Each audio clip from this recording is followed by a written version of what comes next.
a quienes le digo yo a usted, en caso de que en algún momento nos ofrecieran la dirección de una barra de opinión, pues claro que me los llevaría. ¿A quién más voy a llevar, no?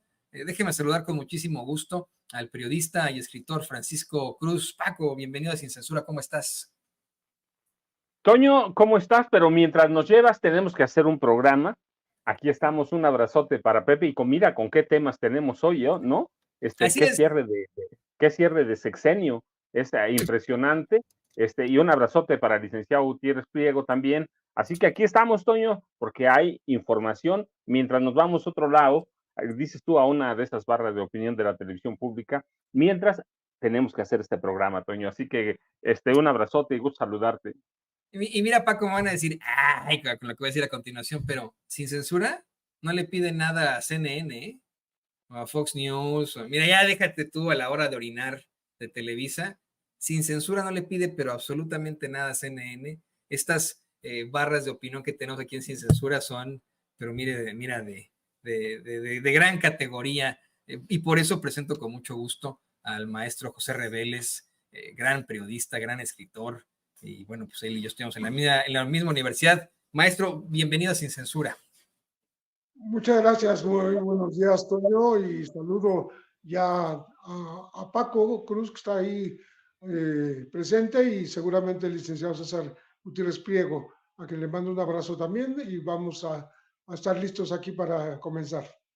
Para comenzar con una mesa muy, muy fuerte. Saludo también con muchísimo gusto a otro gran amigo. Es abogado, es especialista en Derecho Penal, Derecho Militar y Seguridad Nacional. Usted ya lo conoce. Yo he estado muy pendiente, obviamente, de esta reforma judicial. Ahí está, el licenciado César Gutiérrez Priego. Bienvenido, César. ¿Cómo estás? Muy bien, mi querido Toño, como siempre es un placer estar con Paco y con Pepe. Como siempre se los he dicho por ahí, la producción me decía, mira, estos temas los estaba proponiendo Pepe Reveles. Dije, no es una propuesta, es una orden institucional, ¿no? Es mucho el cariño y la admiración que les tengo. Yo siempre lo he dicho, a Pepe yo lo leía desde que era muy joven en Proceso.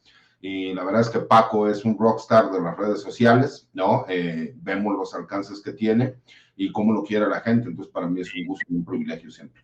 Siempre un privilegio estar en estas mesas de análisis. Y bueno, efectivamente, los temas son justos y necesarios, casi bíblicos. Anoche se aprueba ese dictamen rumbo a la reforma judicial. Ojo, querido público consentidor, no significa que se haya aprobado ya la reforma judicial, sino que con la actual legislatura se consiguió en comisiones pues llegar a ese dictamen con tal de que pueda ser discutido, analizado y votado esa propuesta de ley que es la reforma judicial del presidente López Obrador ya 1 de septiembre, que es cuando inicia pues la nueva legislatura con la llamada supermayoría de Morena y sus aliados, necesaria para poder concretar una reforma constitucional. Quiero insistir en esto de que fue la actual legislatura, que de todos modos tiene mayoría de Morena, pero que no alcanza esta supermayoría, la que consigue llevar ese dictamen al 1 de septiembre. Y a pesar de las protestas por parte de trabajadores, impartidores de justicia y simpatizantes del Poder Judicial, entre los que se cuentan también ahí a Xochitl Gálvez, Salía Limón y otros, a pesar de esto, pues les guste o no, la reforma judicial va. Te escuchamos, querido Paco, ¿qué opinas de esto? Toño, fíjate, sí tú tienes razón, primero hay que aclarar eso. La legislatura actual termina funciones prácticamente el día último de agosto, el próximo sábado, pero en ese momento toman protesta los nuevos legisladores y el domingo empieza, no sé si va a haber sesión, pero el domingo, el día 1 de septiembre empieza el primer periodo ordinario de sesiones de la próxima legislatura. No sé si va a haber una sesión de Congreso General, pero el día primero empieza la primera sesión, el primer periodo ordinario de sesiones, que es el domingo, de la próxima legislatura, y a ellos les va a tocar analizar, aprobar, en su caso, o rechazar esta reforma judicial que incluye a los jueces sin rostro. Mira, la reforma la hemos discutido por meses, era muy claro que la iban a aprobar. A mí me parece que los temas adyacentes a la reforma hoy deben acaparar la atención, la acaparan, la deben acaparar porque hay una andanada de Estados Unidos para frenar la reforma. No sé si sea exactamente de la Casa Blanca o sea a título personal del embajador de Estados Unidos en México, Ken Salazar, aglutinando intereses empresariales, algunos a través de la Cámara Americana o Estadounidense de Comercio, otros a través de los banqueros, porque recuerda, los embajadores de muchos países, no es el caso de México, pero los embajadores de algunos países poderosos representan intereses ciertamente de la presidencia de su país, pero también representan intereses de aquellos grupos o personas que los proponen, sobre todo a cabilderos y empresarios. Y a mí la reforma al Poder Judicial la teníamos analizado, era claro que se iba a aprobar, no había ningún problema. Es claro también que si pasa con la legislatura como está, porque recuerda, y por eso digo, los temas adyacentes son igual de importantes. ¿Por qué? Porque hay, por ejemplo, un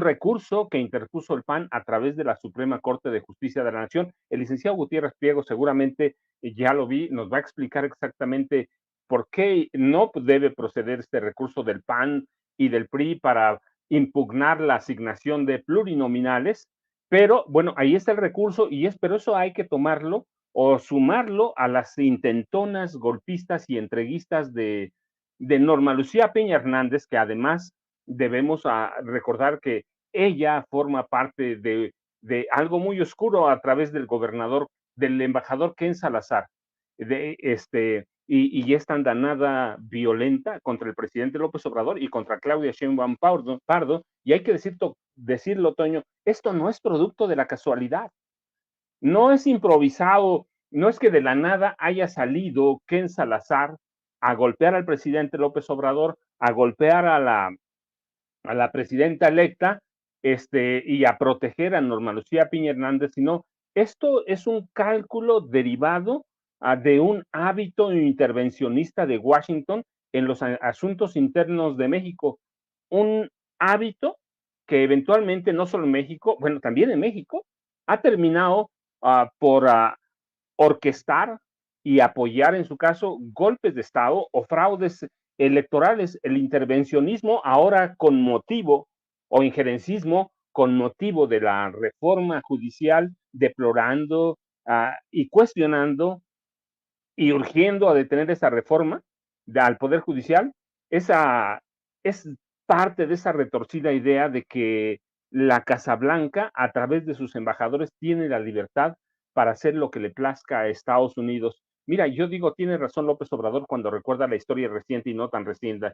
Ronald Reagan aprobó el fraude del PRI en 1988 para imponer a Carlos Salinas de Gortari.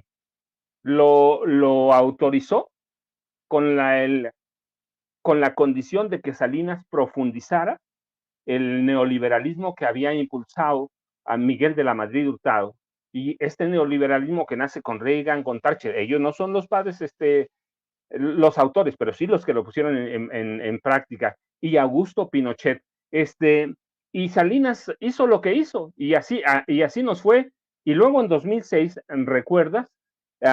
George W. Bush avaló el fraude de aquel año para imponer a Calderón con las mismas condiciones y otras que tenía o que impulsaba el fraude de 88, que es la intervención de Estados Unidos a través de agentes de la DEA, la CIA, el servicio secreto. Sí, hay una costumbre y el presidente, mira, recuerda muy bien el intervencionismo de Washington para derrocar y asesinar, en su caso, al presidente Francisco I. Madero y al vicepresidente José María Pino Suárez. Todo esto lo podemos ver a través de nados sincronizados o lo podemos ver ocultando información que nos muestra que Estados Unidos así, pero mira, hay otras cosas que debemos ver. Hoy todo el mundo se asusta por este rompimiento del presidente con el embajador de Estados Unidos, también con el de Canadá, pero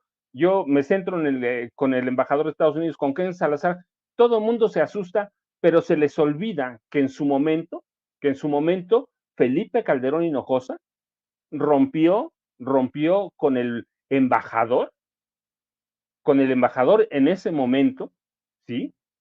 Pascual se apellidaba, lo congeló, y Hillary Clinton y Barack Obama retiraron al embajador, lo corrieron. Es decir, lo que hace Ken Salazar es tomar un cierto grupo de intereses de la iniciativa privada, banqueros, empresarios, para frenar algo que corresponde a nosotros. A mí me parece que hoy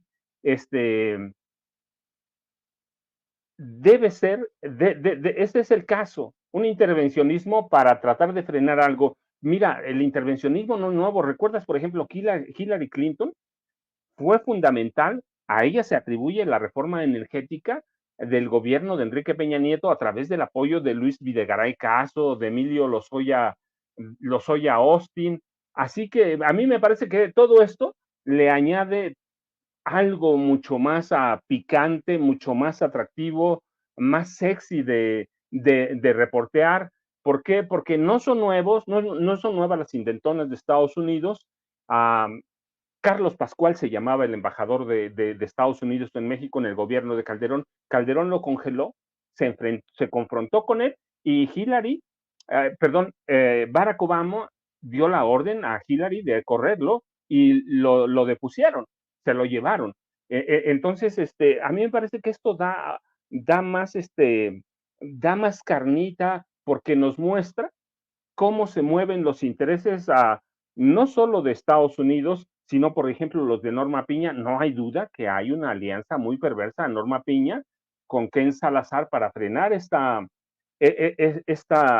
iniciativa de reforma al Poder Judicial que se aprobó en comisiones, en la Gran Comisión, anoche. Entonces, yo creo que esos ingredientes son como, alguna vez escuché, más sexys de trabajar, y le dan sabor noticioso al cierre de gobierno de López Obrador, que nos lleva a hacer una pregunta: ¿a quién va a fortalecer un encontronazo de López Obrador contra el dueto o la dupla Ken Salazar, Norma Lucía Piña? Me parece que el presidente tiene una ventaja grandísima, porque una ola de nacionalismo se va a volcar. ¿Para qué? Para apoyar a Andrés Manuel López Obrador. Casi 36 millones de votos en la elección pasada. Pero mira, yo quiero dejar esos apuntes ahí en la mesa, porque me puedo comer todo el día platicando de la historia de este país y del intervencionismo de Estados Unidos en México, que es histórico, y que lo podemos llevar hasta el derrocamiento y el asesinato de Francisco I. Madero y de José María Pino Suárez, en aquella decena trágica. Así que no es nuevo, y esta andanada contra López Obrador no es producto de la casualidad, sino un hábito de Estados Unidos de intervenir en países de América Latina. Así es, y la verdad es que estaba yo analizando esto, querido Paco, querido maestro José Reveles, querido César, desde el punto de vista económico. Creo que a mí me llama mucho la atención que tengamos a corresponsales de la mañanera yendo a decirle al presidente que la Cámara de Comercio de los Estados Unidos está muy preocupada por la reforma judicial. Yo me pregunto, ¿qué Cámara de Comercio? ¿La Cámara de Comercio a quién representa? ¿Quién la constituye? ¿De qué va la Cámara de Comercio acá en Estados Unidos? Acá en Estados Unidos todo el mundo hace negocio. Tengo un vecino que quiere poner una cervecería, la pone. Otro quiere poner un negocio de talachas, lo pone. Y no va y pregunta o se trata de asociar con la Cámara de Comercio. Es algo verdaderamente ridículo. Le pido al equipo que nos grabe para también escuchar al maestro José Reveles, porque me está llegando la información en estos momentos de que ante los dimes y diretes entre México y Estados Unidos por la reforma judicial, se ha planteado por ahí que, por ejemplo, el gobierno de China dice, pues a nosotros no nos importa y nosotros sí que queremos tener comercio con México. Pero bueno, sobre esto, maestro, y sobre la aprobación del dictamen hacia la reforma judicial, por favor, denos su comentario. Bien, me parece que este primer paso importante que era perfectamente esperado, era previsto, la reforma judicial, bien sin mayores modificaciones, como viene bien planchada, ya está aprobada en principio, ¿no? La Comisión de Puntos Constitucionales le dio una votación a favor y será, como decía Paco Cruz, el primer tema que se aborde en el próximo Congreso, ¿no? Dentro de unos pocos días, ¿no? Creo yo que este intervencionismo por parte del embajador Ken Salazar, amenazando que podría afectar incluso las inversiones y al Tratado de Libre Comercio, el TEMEC, es una repetición del espantajo que se hizo con este mismo tratado cuando se iba apenas, se estaba discutiendo, se iba a aprobar en 1994. Se estaba en plena discusión con Estados Unidos y Canadá, cuando entonces se puso como precondición de aceptación de un país como México con estas potencias de Estados Unidos y Canadá, el que hubiera un respeto a los derechos humanos. Y por eso se promovió, se empujó, digamos, se obligó a la creación en tiempos de Carlos Salinas de Gortari de la Comisión Nacional de los Derechos Humanos. La Comisión Nacional de los Derechos Humanos, más allá de los altibajos que ha tenido en su historia, nació con ese estigma, ¿no? de ser un condicionante para que podamos ser parte de este grupo de 3 países que tienen un tratado de libre comercio, ahora el TEMEC ahora, ¿no? Entonces, ese condicionamiento que puede haber sido una iniciativa obligada para México, pues porque recordarán ustedes que la Comisión Nacional de Derechos Humanos se hace precisamente en México en tiempos de Carlos Salinas de Gortari. El primer presidente es Jorge Carpizo y atiende a estas exigencias internacionales. Bueno, ahora tenemos como agitando el espantajo del TEMEC, que podría tener repercusiones esta reforma judicial precisamente en este tema. Y qué bueno que nos está recordando Toño esta declaración de China. Pues aquí estamos nosotros, ¿no? Que podemos comerciar con México sin problema, como siempre se ha dicho, como una forma alterna. México nunca ha abandonado la posibilidad de pues enlazarse de manera más estrecha con todos los países de Asia-Pacífico, ¿no? Para que no dependamos exclusivamente del Tratado de Libre Comercio. Me parece a mí que la independencia, la soberanía, pues la libertad como país soberano de México están sobre cualquier tratado, como lo dijo ya el presidente Andrés Manuel López Obrador. Y resulta que después de las críticas que hace en nombre seguramente de los inversionistas Ken Salazar, lo secunda inmediatamente la American Chamber of Commerce, ¿no? Y después de estas críticas pide un diálogo, ¿no? Y entonces lo que hace Andrés Manuel es dejarlo en stand-by, ¿no? Así como en suspensión. No rompe relaciones con Washington, ni mucho menos, pero sí deja un poquito de lado a Ken Salazar, en tanto se avanza en México en la reforma judicial.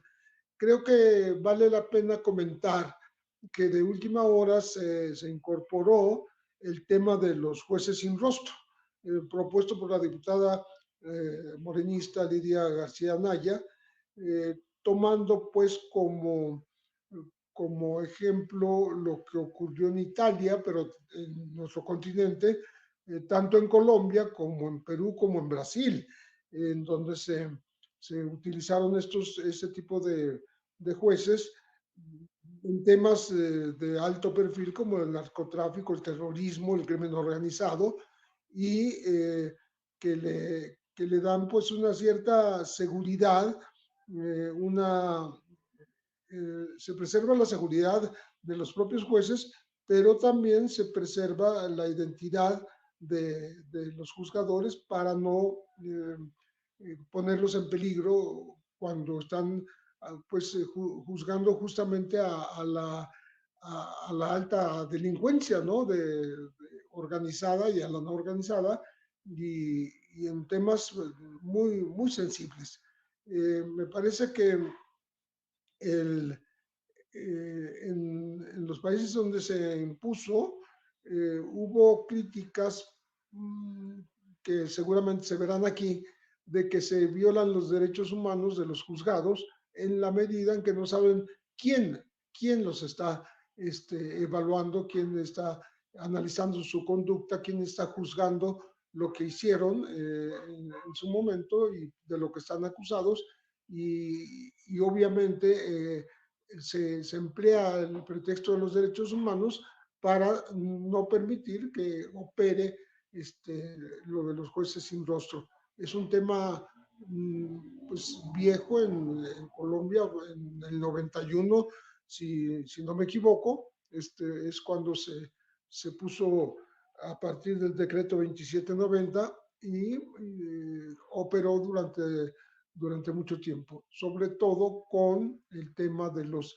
extraditables en aquella época que eran pedidos por Estados Unidos, los grandes capos como Escobar, como los Rodríguez Orejuela y otros, y se mezcló una cosa con la otra. Creo que es interesante analizarlo, ver qué va a pasar en México, si realmente se va a aprobar y de qué manera va a funcionar, cómo se van a escoger estos jueces, cómo el problema es que de todas maneras, por más allá, por mucho que se proteja la privacidad y la identidad de estos jueces, los delincuentes organizados tienen la capacidad suficiente para saber quiénes son, para saber quién es su familia, dónde viven, cuál es su domicilio, etcétera, y ese es el gran riesgo. ¿Cómo se van a poner los candados para que eso no ocurra? Pues tendremos que verlo en el próximo gobierno, en la próxima legislatura, en las cámaras de diputados y de senadores, porque no vale la pena una reforma de este tamaño, una modificación que no se había hecho en México, ahora dentro de la reforma judicial, para la protección de los jueces. Sí ha habido acá casos de juzgadores que después han sido atacados, uno de ellos en el siglo pasado en Morelos, y otro más recientemente en Colima y en Nayarit. Entonces, creo que es un tema pues relevante dentro de las reformas que se buscan al Poder Judicial. Y de hecho, mucha gente en nuestro chat, maestro, queridos compañeros, pregunta que si no sería mejor un jurado, como ocurre acá en los Estados Unidos. Tantas vertientes que podrían haber a esta reforma judicial, pero en estricto sentido, mire, ahí están, ¿no? Los puntos básicos son muy congruentes, son muy sensatos en la opinión de este periodista, ¿no? Es simple y sencillamente que podamos elegir por voto popular a nuestros jueces, ministros, magistrados, que se reduzcan sus beneficios, sus grandes privilegios, sus onerosos y fastuosos privilegios, la creación de la figura del juez sin rostro para evitar problemáticas con el crimen organizado. Y aún así, bueno, pues está esta respuesta, esta resistencia por parte de las élites y de ese mismo poder judicial. Antes de que vayamos con el querido César Gutiérrez Priego, le tengo información de último momento y le pido al equipo que nos grabe, porque con el voto de 7 ministros de la Suprema Corte de Justicia, llegaron a suspender hace unos momentos la sesión del Pleno en solidaridad con los trabajadores que se están manifestando en contra de la reforma del Poder Judicial. Veamos, escuchemos. Me uno a la mayoría, desde luego. Gracias, ministro. Señora vicepresidenta, me permito informarle que existe una mayoría de 7 votos en el sentido de que no se celebre sesión el día de hoy. Gracias. La ministra Lenia Batres va a estar con nosotros por Zoom, pero me están informando ahorita. En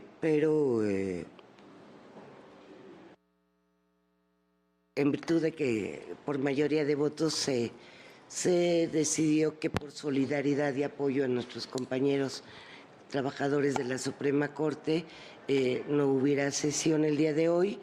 Yo doy por terminada la sesión. Bueno, pues dieron por terminada la sesión y mucha gente dirá, bueno, de todas formas suspenden las sesiones por X o por Y. Aquí supuestamente es en solidaridad con los ministros, con los trabajadores y funcionarios del Poder Judicial que se manifiestan, que hacen un paro en contra de la reforma judicial. Le pido al equipo que nos grabe. Mucho de qué hablar, querido César. Ahí está, ¿no? El dictamen que ya se consigue rumbo a la reforma judicial, la intromisión de los Estados Unidos. Todavía no hablamos de esa parte también muy, muy gruesa y cuestionable en cuanto a la injerencia de tanto Canadá como Estados Unidos, que provoca que el presidente suspenda momentáneamente relaciones con las embajadas de Estados Unidos y de Canadá. Y otra cosa que te quería comentar, César, también aportándole un poco a esto, lo que comparte por ahí el corresponsal del periódico La Opinión, Jesús García, de cómo es que la Comisión de Relaciones Exteriores del Senado de los Estados Unidos, liderada por el demócrata Cardin, el senador Cardin, y en un comunicado, Ben Cardin con el senador Tim Kaine y el republicano Marco Rubio, por supuesto, ¿no? Marco Rubio, se mandaron un comunicado para criticar la reforma judicial en México. Ahora bien, quiero dejarlo muy claro, estos son solamente 3 legisladores, no es que el Congreso de los Estados Unidos haya puesto de acuerdo para hacer una determinación en contra de la reforma judicial de México. Son 3 legisladores. No nos vayamos con la finta. ¿Qué opinas de esto, querido César? Fíjate, Toño, que todos están jugando un poco a la política, ¿no? Incluso los comentarios que hace Ken Salazar menciona que los hace a título personal. Y el presidente de la República, aunque manifiesta que en este momento no estarán detenidas las relaciones con el embajador de los Estados Unidos, me sonaba como cuando el novio y la novia se enojan y le dicen, no eres tú, soy yo, dame un tiempo, ¿no? ¿Y por qué? Pues porque el presidente tiene un colmillo largo y retorcido y me parece que es la forma de contestar y mandar un mensaje al gobierno de los Estados Unidos como para decirles, a ver, no se estén metiendo. Entendemos que ahorita mucho de la política que existe entre ambos países, pues va a estar jugando un papel importante porque recordemos que vienen elecciones, ¿no? En Estados Unidos y que ellos pues son capaces de hacer cualquier cosa y de prometer cualquier cosa con tal de jalar ese voto fuerte que tiene cada uno de ellos, ¿no? Republicanos y demócratas históricamente han utilizado el tema de México como para tratar de jalar a su base electoral más fuerte. Y lo hemos podido ver, lo hemos podido observar. Pero me parece que estamos hablando de muchísima información que se ha dado en un mes, porque cumplió un mes, un día, la detención del Mayo Zambada. Y me parece que no es un tema menor. Recordemos todo lo que ha sucedido alrededor de la detención del Mayo Zambada. Pasamos de hipótesis diversas al grado de ya entender y conocer que hubo un pésimo trabajo por parte de la Fiscalía del Estado de Sinaloa, al grado de que tuvo que renunciar la titular. Y eso pues nos hace ver que este tema también ha sido utilizado, ¿no? ¿Por qué no han salido más cartas del Mayo Zambada? ¿Por qué parecería que están administrando cierta información? Porque ahora sabemos, ¿no? De acuerdo a un nuevo supuesto testigo presencial de los hechos, que en teoría escucha la voz del gobernador, ¿no? Cuando me parece que ahí la Fiscalía General de la República yo hubiera podido obtener la información, porque si bien es cierto, el gobernador viajó a los Estados Unidos en un avión particular, pues por supuesto que tuvo que hacer los trámites necesarios y forzosos que todas las personas tienen que hacer, obviamente pues, con la parte de aduanas del gobierno de los Estados Unidos, lo cual podría demostrar que él no se encontraba, como él lo señala y en teoría lo demuestra, en ese momento en que supuestamente escuchan su voz. Y me parece que es parte de otra narrativa que se ha estado manejando, pero que hemos tenido tantos temas importantes que se han estado dando, que ha quedado a un segundo término, pero que lo siguen utilizando y que existe una manipulación por parte del gobierno de los Estados Unidos, que me parece que lo que busca no es tanto desestabilizar al gobierno mexicano, sino tratar de influir en las decisiones, no que vaya a tomar el presidente de México porque él ya va de salida, sino para presionar al gobierno entrante, a la doctora Claudia Sheinbaum. Y lo digo así de claro porque lo que ellos no quieren es tener otro sexenio en donde no puedan tener intervención directa en el gobierno de México. Porque recordemos que la intervención no solamente se da en cuanto al trabajo coordinado con las agencias de seguridad de los Estados Unidos, tiene que ver con muchos de estos hechos que terminan influyendo obviamente incluso en la parte comercial entre México y los Estados Unidos. No es tema menor que México es el principal socio comercial de los Estados Unidos, así como el principal socio comercial de México son los Estados Unidos.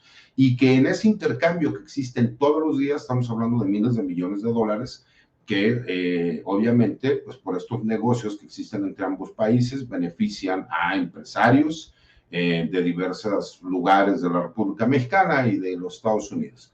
Y me parece que ese punto de injerencia lo están tratando de buscar porque dicen, no podemos darnos la oportunidad de que suceda lo mismo que sucedió con el presidente López Obrador, quien, pues obviamente con una forma política correcta, dice, las relaciones van a continuar.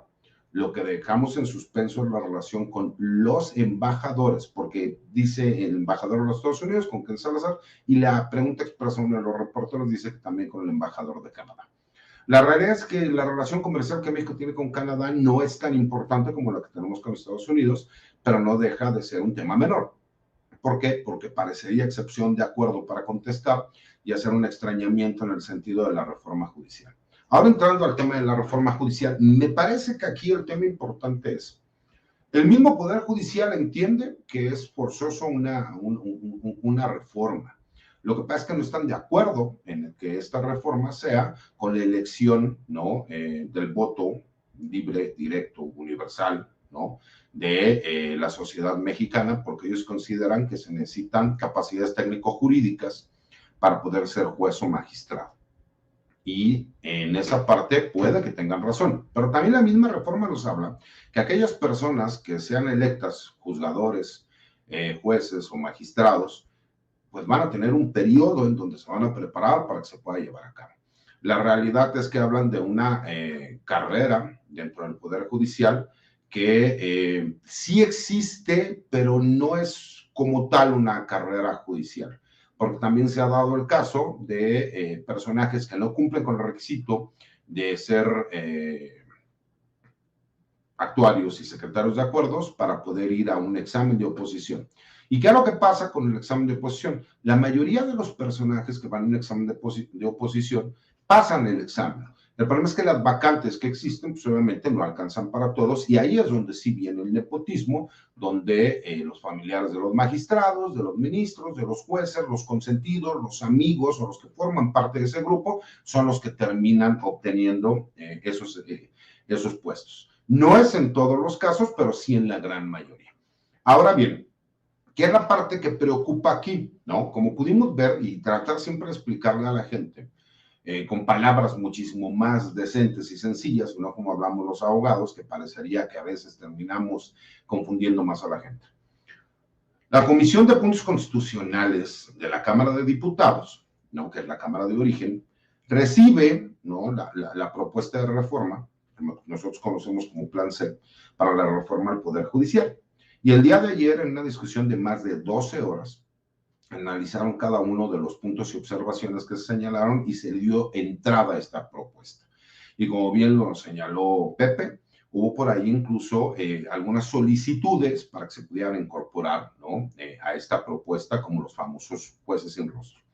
Y tenemos un problema, ¿no? Porque si bien es cierto, la idea se me hace buena, sería inconvencional, porque la Corte Interamericana de los Derechos Humanos ya señaló en los diferentes preceptos. Muchas personas señalan que esta iniciativa se toma por lo que se llamó en su momento en Colombia, pero yo tengo el antecedente de que se empezó a llevar en Italia cuando querían desarticular a la mafia, ¿no?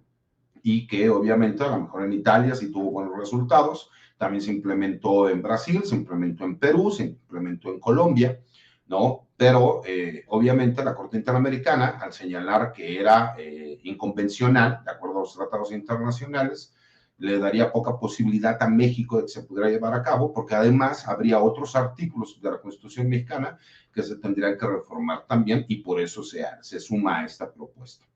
¿Por qué digo que es una propuesta buena? Pues porque obviamente nosotros hemos visto que muchas veces se termina absolviendo o ni siquiera vinculando a proceso a miembros de la delincuencia organizada, y que por lo general el señalamiento que se hace es que hubo una mala integración por parte de alguna de las fiscalías, por lo general Fiscalía General de la República, es donde se hace el señalamiento, o que no pudieron comprobar, ¿no?, que los hechos se hayan llevado a cabo, como lo menciona el agente del Ministerio Público, o porque hubo corrupción.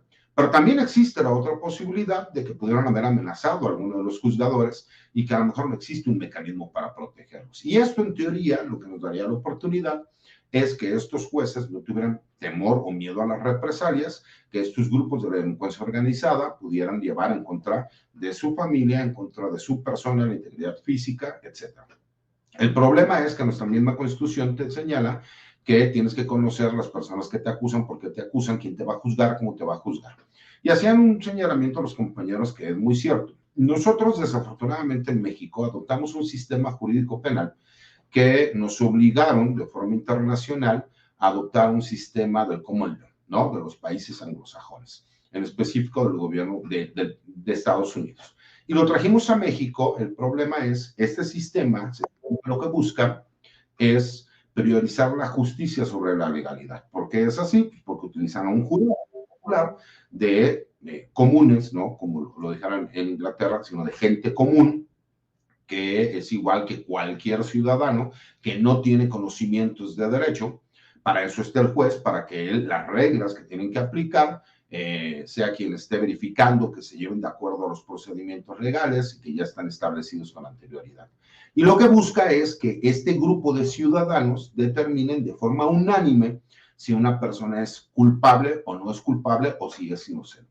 Así es como se maneja. ¿Qué fue lo que pasó en México cuando trajimos este sistema a nuestro país? Obviamente le quitamos el jurado. Cuando nosotros le quitamos el jurado, pues entonces ya le quitamos la mitad de lo que el sistema estaba buscando, que era que se aplicara la justicia sobre la legalidad. Y terminamos dejando un sistema legaloide en donde la legalidad está por encima de la justicia. Porque no importa que a lo mejor lo que una persona haya realizado pudiese tener una justificación de justicia, si la ley lo contempla como un delito, pues va a terminar siendo condenado. O viceversa, ¿no? Si lo que hizo la persona nosotros consideramos que fue un delito, que fue injusto, que no había una justificación, pero la ley lo maneja así, pues obviamente esta persona será absuelta. Entonces ese es el grave problema que tuvimos con este sistema, y es el grave problema que también hemos tenido, que hay muchos tratados internacionales que chocan con lo que dice nuestra Constitución. Y por lo mismo tiene que haber únicamente criterios que establezcan en qué casos los tratados internacionales choquen con la Constitución. Y obviamente la Constitución, ¿no?, al ser la reina de las leyes en nuestro país, se ha tomado en cuenta sobre los tratados internacionales, porque el problema es que ahorita están al mismo nivel, ¿no? Entonces, obviamente cuando nosotros empezamos a ver todas estas situaciones y vemos que en esta Cámara se acepta la propuesta, pues significa que los primeros días de septiembre, entrando la nueva legislatura de la Cámara de Diputados, pues obviamente ya se entrará a la votación de toda la Cámara de Diputados y a su vez, ¿no?, con la Cámara de Senadores. No significa que ya desde este momento se haya aprobado la reforma del Poder Judicial, pero sí es el primer punto de lo que viene. ¿Por qué es trascendente el hecho de que la Suprema Corte de Justicia haya aceptado una denuncia de contradicción de criterios entre la Corte y el Tribunal Electoral. Mucha gente dice que no debió haberlo aceptado. Y si es una facultad de la Corte el que lo acepte, todo tiene que ver en cuanto a la resolución. ¿Y por qué yo digo que aquí estamos hablando de un lawfare o de un golpe de estado técnico, una famosa guerra jurídica? Porque ellos están tratando por medio de una chicanada legal, a mi consideración, porque hay que recordar algo, son criterios completamente distintos. Este criterio que la Suprema Corte de Justicia quiere analizar y quiere entrar al estudio, nos habla del artículo, y ahorita lo voy a decir, 116 constitucional, y aquí lo que en teoría se está hablando es del artículo 54 constitucional. ¿Qué significa esto? De la repartición de los diputados de representación proporcional, o sea, los plurinominales. Y no tiene absolutamente nada que ver con lo que en su momento, en 1998, el gobernador de Quintana Roo, Villanueva, quiso manejar como diciendo que ellos iban a tener una mayoría porque habían sacado un número mayor de votos. Esa es la parte que a mí me parece importante, y más por el hecho de que fue turnado a un ministro que todos sabemos que pues obviamente fue señalado y ya se aceptó que existieron esas reuniones donde la ministra Norma Piña quiso que los magistrados del Tribunal Electoral pues fueran presionados, invita a Alejandro Moreno, al presidente del PRI, y que fue en la casa de un ministro, que es este ministro, que es Juan Luis González Alcántara, quien pues se prestó para que se pudiera llevar a cabo esta reunión. Entonces, para mi consideración, pues existe, por supuesto, por ahí un impedimento legal, porque hay un claro conflicto de intereses. En pocas palabras, lo que está intentando, Marco Cortés, quien aparte en mi consideración no tiene legitimidad jurídica para presentar esta denuncia de contradicción de criterios, porque se supone que las partes que intervinieron son quienes tendrían que participar, pero por supuesto, como en la original que se presenta en 1998 se hablaba del bien común, pues obviamente por ahí querrán darle entrada. Pero con el debido respeto, que me parece lo que está intentando la Suprema Corte de Justicia es ordenarle al Tribunal Electoral del Poder Judicial Federal cómo interpretar la repartición de las diputaciones plurinominales para que no se tenga mayoría por parte de Morena y aliados, que es el PT y el Partido Verde Ecologista. No es un tema menor, me parece que es un tema de una importancia y una relevancia muy grande, porque me parece que incluso se están atreviendo a lo que durante mucho tiempo dijimos que estaban tratando de hacer una guerra jurídica, esta lawfare, y que la gente a lo mejor no lo tomaba muy en serio. Hoy es una realidad y hoy podría suceder. Entonces, por eso no es tema menor también el que los ministros de la Suprema Corte de Justicia hayan suspendido actividades el día de hoy. Me parece que fue más por el reclamo que hubo por parte de los trabajadores del Poder Judicial Federal que van a manifestarse a las instalaciones de la Suprema Corte de Justicia de la Nación, porque recordamos que la Suprema Corte de Justicia no está en paro y los trabajadores del Poder Judicial sí lo están. Entonces, me parece que por ahí fue también una forma de presión en donde se sintieron obligados a poderlo llevar a cabo. ¿Qué nos deja todo esto, mi querido Toño, Paco, Pepe? Pues obviamente nos deja con el sentimiento de que sí hay poderes fácticos, que no es casualidad que el presidente del PAN haya presentado esta denuncia, de contradicción de criterios ante la Suprema Corte de Justicia, que en menos de 24 horas haya sido turnada, que haya sido turnado un ministro que en todas sus resoluciones ha ido en contra de lo que representa la Cuarta Transformación, y que curiosamente empezamos a ver señalamientos de algunos pequeños grupos extranjeros, en específico de los Estados Unidos, que hablan del mismo tema. Cuando la realidad es, mi querido Toño, mi querido Paco, mi querido Pepe, imagínate tú, y lo digo con toda honestidad y transparencia, que todos aquellos candidatos sean candidatos de excelencia, que se les haga exámenes a todas las personas que quieren participar para ser jueces, magistrados, ministros, y los mejores 10 sean propuestos por el Poder Ejecutivo. Los mejores 10, que sean 5 de la Cámara de Diputados, 5 de la Cámara de Senadores,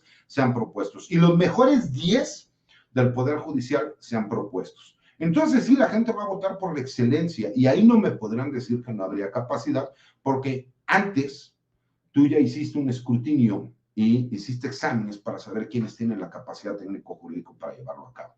Me parece que lo que ellos tratan de defender es un cúmulo de beneficios que durante años estuvieron recibiendo y que los hizo vivir una realidad alterna de lo que vive en el día a día la mayoría de los mexicanos. He leído por ahí incluso varios tweets, ¿no?, de gente tratando de defender el que no se lleve a cabo la reforma judicial, diciendo, si tu abogado apoya la reforma judicial, cambia inmediatamente de abogado. Yo les diría y les contestaría, si tu abogado dice que no debe haber reforma judicial, pues es un corrupto que se beneficia de todos estos pactos en lo oscurito que existen entre los poderes fácticos y entre ellos el poder judicial.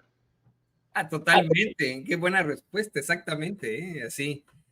Y no solamente lo he escuchado de ti, querido César, de muchos otros abogados que por supuesto son honestos, como es que más allá de una cuestión política, de un enfrentamiento político, esa reforma judicial es absolutamente necesaria, incluyendo la selección de jueces, magistrados y ministros. Déjame ir otra información de último momento. Le voy a pedir al equipo que nos grabe, porque fíjese que la Embajada de los Estados Unidos en México ya le respondió al presidente López Obrador, luego de que este diera a conocer que nuestro país envió mediante la Secretaría de Relaciones Exteriores una nota diplomática con una queja formal por la injerencia del embajador Ken Salazar al expresar su oposición, mire, a título personal, pero como representante de Estados Unidos en nuestro país, a la reforma judicial. En este comunicado que vamos a leer, que es muy corto, aseguran que Estados Unidos sí apoya el concepto de una reforma judicial, pero que les preocupa la elección de jueces. Dice, la Embajada de los Estados Unidos de América saluda atentamente a la Secretaría de Relaciones Exteriores de los Estados Unidos mexicanos y tiene el honor de responder a la nota SRE-1052/2024 de la Secretaría en relación con la reciente declaración del embajador Salazar sobre la reforma judicial propuesta por el gobierno de México. Estados Unidos sigue apoyando el compromiso de México de fortalecer el Estado de Derecho a través de la reforma judicial con el objeto de crear un poder judicial que goce de independencia, autonomía y legitimidad. Con respecto a las preocupaciones de la Secretaría de que comentarios del embajador podrían representar una interferencia en los asuntos internos de México, aprovechamos esta oportunidad para afirmar nuestro máximo respeto por la soberanía de México. Al mismo tiempo, mientras trabajamos de manera conjunta como socios para hacer realidad la integración económica de América del Norte y abordar los desafíos de seguridad compartidos que afectan directamente a nuestros dos pueblos, es del interés de los Estados Unidos identificar los acontecimientos que limitarían innecesariamente nuestra capacidad para alcanzar estos objetivos juntos.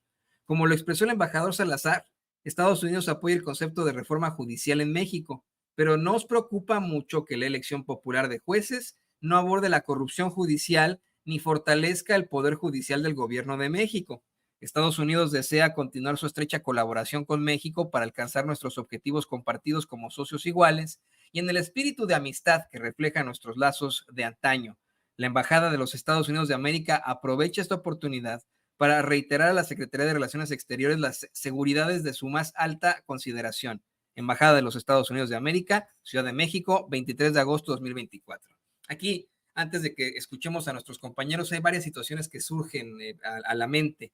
En primer lugar, esto de que supuestamente el embajador Ken Salazar hace estos posicionamientos a título personal, pero como representante de los Estados Unidos. Aquí, con este comunicado, el gobierno de los Estados Unidos se pone detrás del embajador Ken Salazar, que bueno, pues es un comunicado que él firma, ¿no? Pero ya es oficial, la representación de los Estados Unidos en México se pone detrás de las declaraciones del embajador Ken Salazar. También, otra cosa que hay que considerar es la problemática a la que se enfrenta este país, los Estados Unidos, en estos momentos. Problemática, señoras y señores, por las elecciones que se nos vienen, por la amenaza de enfrentarnos a un gobierno fascista en el nombre del señor Donald Trump, además de las problemáticas internacionales, económicas con China, ideológicas con China y con Rusia, al mismo tiempo de una guerra en Ucrania contra Rusia, de un genocidio en la Franja de Gaza apoyando al Estado de Israel,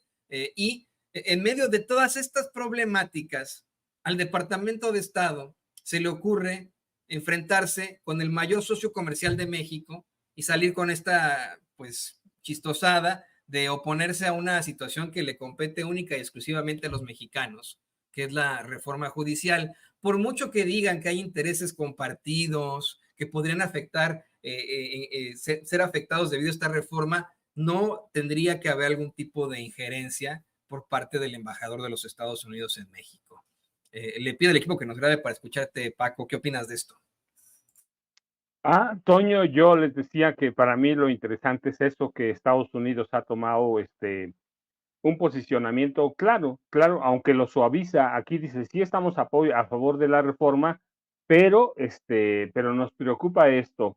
Sí hay una intromisión abierta, una intromisión que viene, que es histórica, una intromisión que busca limitar a, al presidente Andrés Manuel López Obrador y a la presidenta electa Claudia Sheinbaum Pardo. Es como un concepto ideológico en el que sobre la base y la idea de que la carga del hombre blanco es muy superior y tiene la responsabilidad de Estados Unidos como nación civilizada de tutelar por medio de la expansión política y económica a los países latinoamericanos. Es decir, sí están tomándose esa atribución de tutela, esta atribución de decir, pues pueden hacer lo que quieran, pero mira, sobre estas bases, sí hay un intento de intromisión, no hay un intento, es una intromisión abierta para salvaguardar las doctrinas de Washington, que se siente un ente superior, y yo digo del otro lado también, porque se vio en los últimos días, para defender intereses o ideas de grandes banqueros, de empresarios estadounidenses, y lo tienen que hacer así porque recuerda cómo llegan los embajadores de Estados Unidos a ser nombrados como tales, a través de recomendaciones de empresarios, de banqueros, muy raros, de verdaderamente estrecha amistad con el presidente de Estados Unidos en turno, pero hay una intromisión abierta, directa, velada, por más que la traten de suavizar, Toño. Creo que vamos a ver un buen rato más de esto. ¿Quién va a salir fortalecido? A mí me parece que, no me parece, estoy convencido que este encontronazo va a fortalecer mucho la imagen histórica de Andrés Manuel López Obrador, porque enfrentarse a Estados Unidos no es tan sencillo. Enfrentarse al imperio, es complicadísimo, pero López Obrador va a salir fortalecido. ¿Van a frenar la reforma? Bueno, pues vamos a ver lo que pasa en la Suprema Corte de Justicia de la Nación, con un ministro que es anti-4T, con un ministro que odia a López Obrador. De consumarse esto, pues prácticamente se va a consumar un golpe de Estado, así velado, pero es un golpe técnico, lawfare, como le llamen, para limitar al Poder Ejecutivo, al presidente de la República o la presidenta a partir del próximo 1 de octubre, y eso conlleva a que el Poder Judicial Federal en realidad va a ser el poder legislativo de este país. Así es, no puede ser el poder legislativo de este país, y eso es lo que nos preocupa en cuanto a todo lo que se podría venir en cuanto a impugnaciones. Le pido al equipo que nos grabe para también escucharlo usted, maestro José Reveles. ¿Qué opina de estos últimos desenlaces?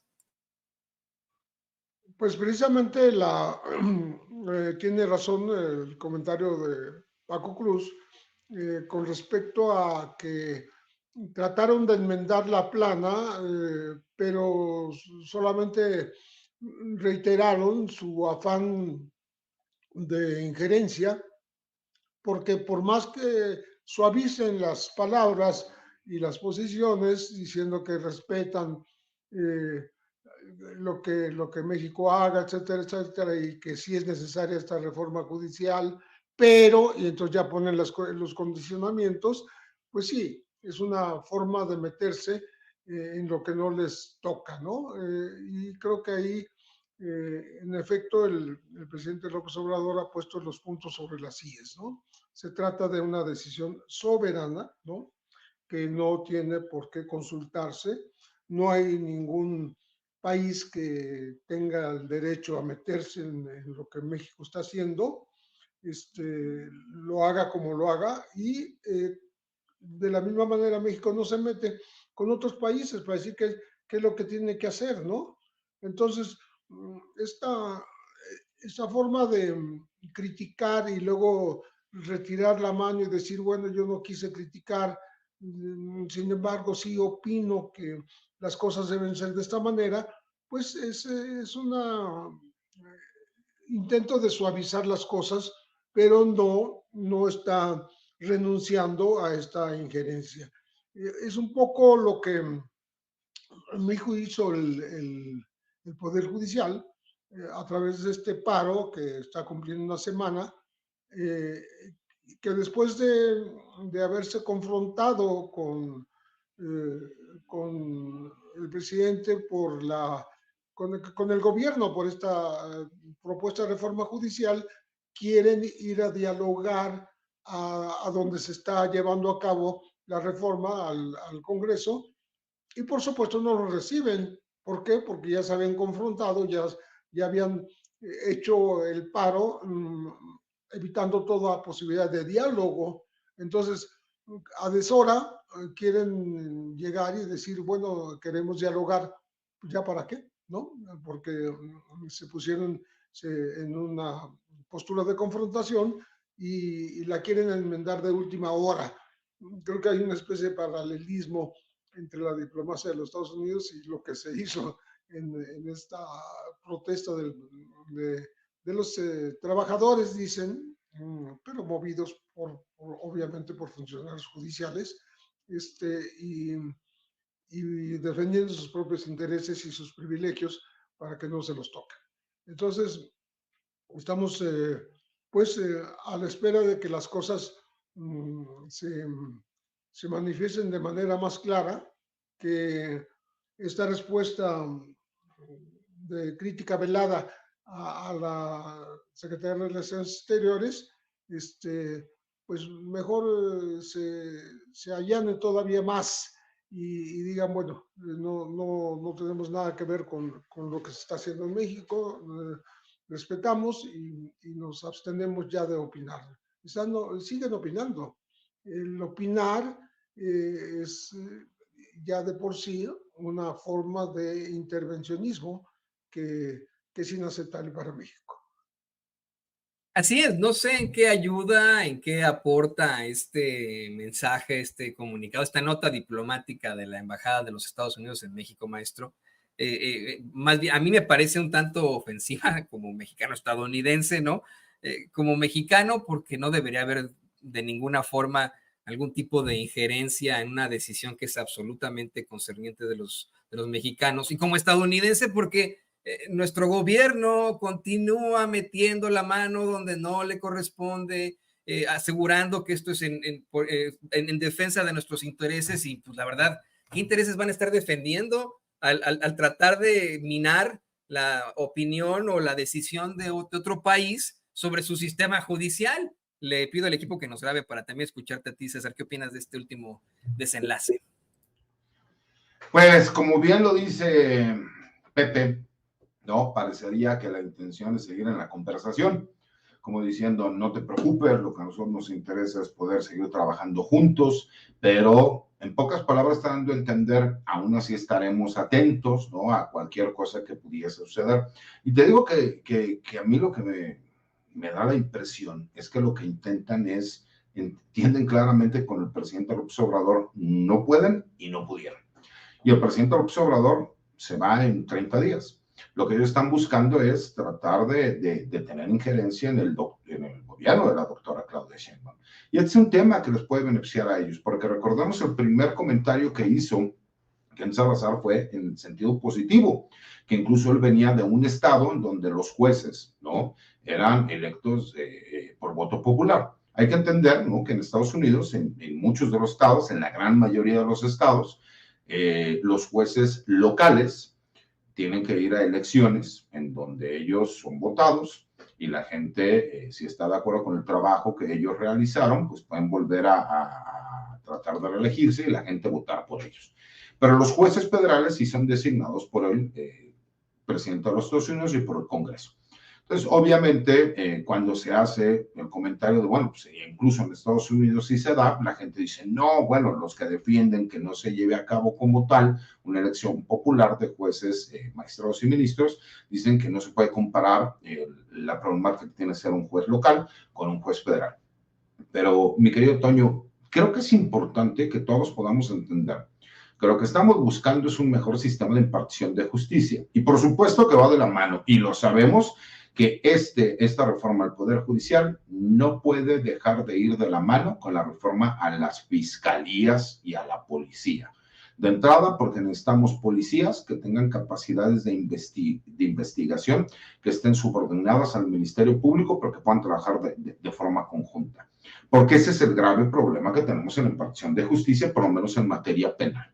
Y por supuesto que necesitamos juzgados, que todo es lo que es la corrupción institucionalizada, que yo le llamo, que son en su gran mayoría esta corrupción que se da en los juzgados del fuero común, que no tiene nada que ver con los juzgados federales, pero que existe. ¿En qué sentido? Pues todas las personas que nos están escuchando, nos están viendo, si han tenido la mala fortuna de ir a un juzgado, ¿no? Ya sea en cualquier materia, civil, penal, laboral, mercantil, etcétera, se han dado cuenta que hay la famosa corrupción institucional, que significa, si tú quieres que salga tu oficio para que notifiquen a una persona, tienes que ir a dar una dádiva. Si tú quieres que tu acuerdo salga rápido y no duerma el sueño de los justos, tienes que dar una dádiva. Y aparte ya te ponen ciertas cantidades. Si tú quieres que el actuario vaya y notifique la demanda o el acuerdo que es trascendente, tienes que dar una cantidad de dinero, el abogado tiene que ir por él, o en este caso el actor tiene que ir por él, tienen que ir a notificar y tienen que hacer un sinnúmero de situaciones. Si tú quieres copias, tienes que pagarlas, pero pues, obviamente se entiende cuando tú solicitas copias certificadas o le haces la solicitud al juzgado. No, si tú quieres que ellos atiendan esa solicitud, tienes que dar una dádiva. Y desafortunadamente, por eso el acceso a la justicia ni es gratuita ni es expedita. Y yo siempre he dicho que justicia que no es gratuita ni expedita no es justicia, mi querido Toño. Pero los abogados, por supuesto, cumplimos una parte importante. Claro, hay muchísimos abogados que no están de acuerdo porque lo que no quieren es colegializarse. No, imagínate, cuando se habla de que los abogados tenemos que tener ética. En mi caso yo estoy colegiado, ¿no? Pero la gran mayoría de los colegas no están colegiados en este país, entonces pues no cumplen con ciertas normas de conducta ética y pues, por eso cometen chicanas, porque pues, obviamente cuando conoces los extremos de la ley puedes quedarte en esa pequeña línea, ¿no? De lo que es legal y de lo que es ilegal. Y eso desafortunadamente pues termina afectando a las personas que lo que están buscando es justicia, porque la persona que tiene un problema, forzosamente para él es el tema más importante en ese momento. ¿Cómo puede ser posible que las madres vayan y peleen por una pensión alimenticia, que el deudor alimentario no solo no tenga ningún problema, sino que además es capaz de salirse del trabajo para no pagar una pensión alimenticia y ponerse a trabajar en un lugar en donde no pueda manejarse cuál es la cantidad de dinero que tenga? Y yo sé que existen muchísimos mecanismos que podemos utilizar. Lo que pasa es que todo eso cuesta tiempo, todo eso cuesta dinero. Y una mujer que está en la necesidad de mantener a sus hijos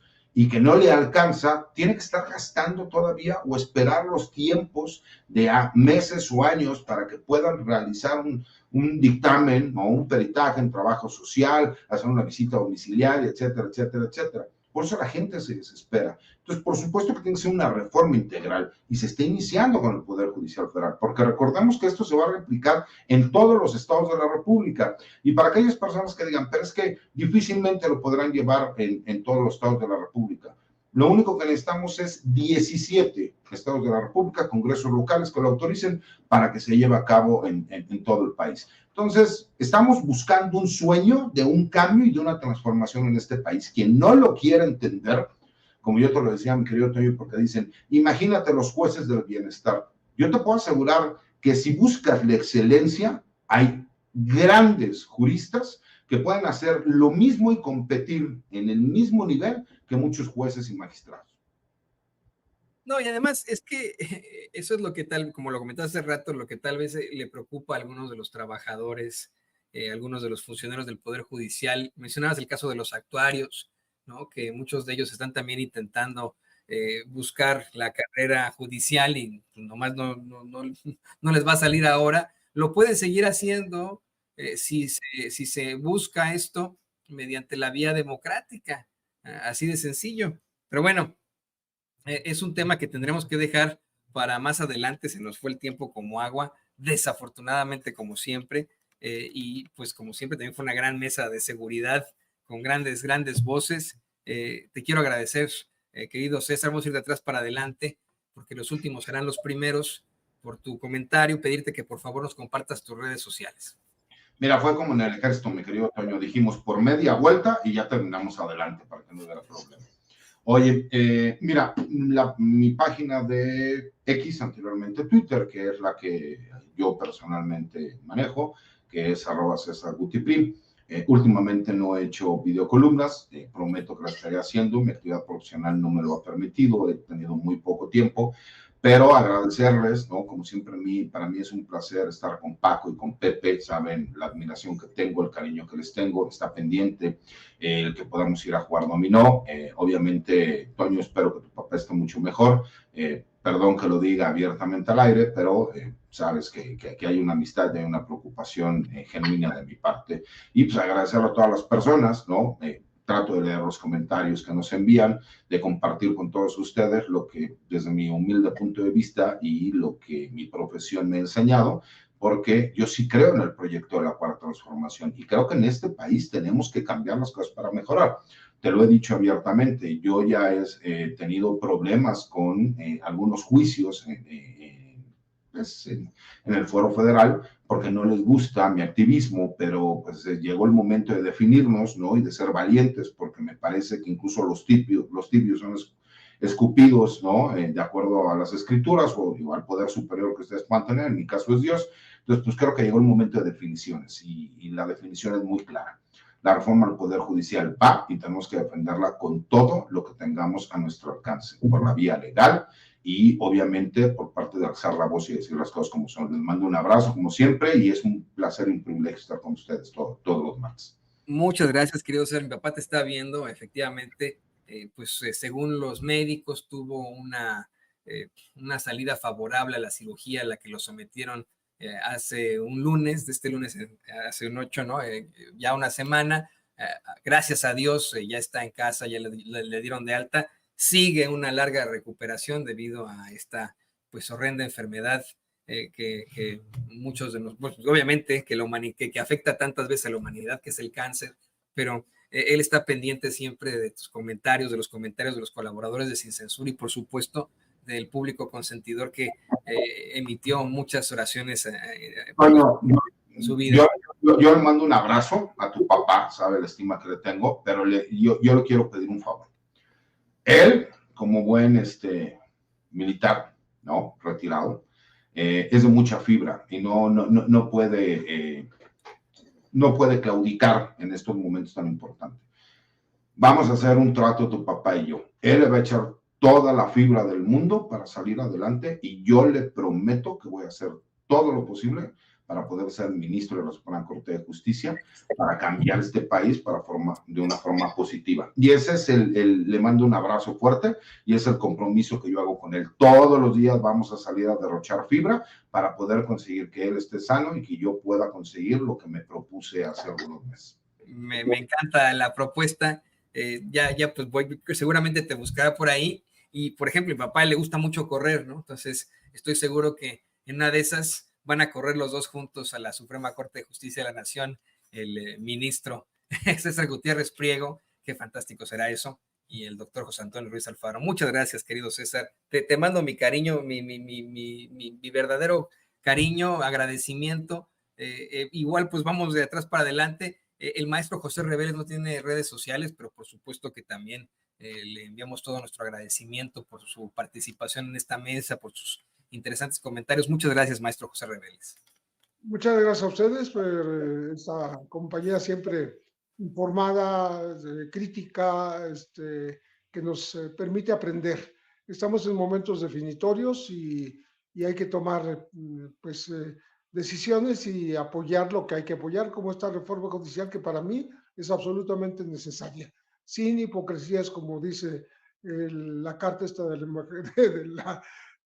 los Estados Unidos, ¿no? Es simplemente la apoyamos porque es absolutamente necesaria para terminar con los privilegios y con los abusos de este poder, que siempre ha sido así. Muchas gracias al maestro José Reveles, periodista, escritor. También gracias al queridísimo Paco Cruz. Paco, por favor, también, pues tú, que has estado muy al pendiente de todos estos casos, de esta muy interesante mesa, compártenos, por favor, tus redes sociales. Toño, pues yo antes de despedirme, un abrazote para tu pa, un abrazote para toda tu familia y para ti, porque uno pasa las mismas con sus enfermos, así que la buena vibra, ya el licenciado Gutiérrez Priego y Pepe, sé que es lo mismo que yo, un abrazote para tu papá, grande de veras, ya nos tomaremos, y sí está pendiente ese juego de dominó para tomarnos unas cervezas, y mira, me están diciendo que el próximo martes 3 de septiembre entrará al pleno la iniciativa de reforma constitucional al Poder Judicial. Yo, ya sabes, Toño, @Paco Cruz Jiménez en Twitter, en X, antes Twitter, Francisco Cruz Jiménez en Facebook. Les dejo un abrazote a Pepe, al licenciado Gutiérrez Priego y a ti, Toño, y nos vemos mañana. Muchas gracias, como siempre. Muchas gracias, querido Paco. Paco también pues estuvo ahí al pie del cañón como conductor, el conductor de Sin Censura mientras ocurrían estas pues, situaciones en las que yo estuve ausente. Muchas gracias siempre, querido Paco, el escritor y periodista Paco Cruz, el gran escritor y periodista José Reveles y por supuesto el abogado César Gutiérrez Priego aquí en Sin Censura. Le